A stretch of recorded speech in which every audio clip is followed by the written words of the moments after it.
মতো। জুলাই যোদ্ধারাম আপনাদের বিরুদ্ধে আবার জুলাই গঠন করবে।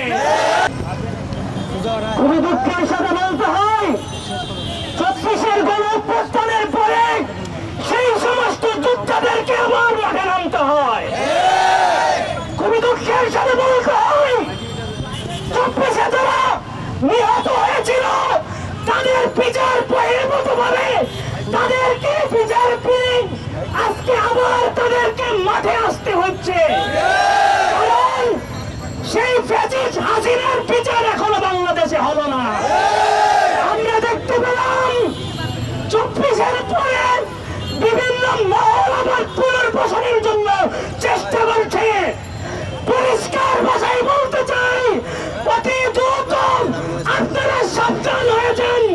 অনতি বিলম্বে যদি সাবধান না হন, এই জুলাই যোদ্ধারাম আপনাদের বিরুদ্ধে আবার জুলাই গঠন করবে। আমি বলছি, এই জুলাই যোদ্ধারাম যারা মৃত্যুবরণ করেছিল আজকে আমাদের সামনে উপবিষ্ট আছে।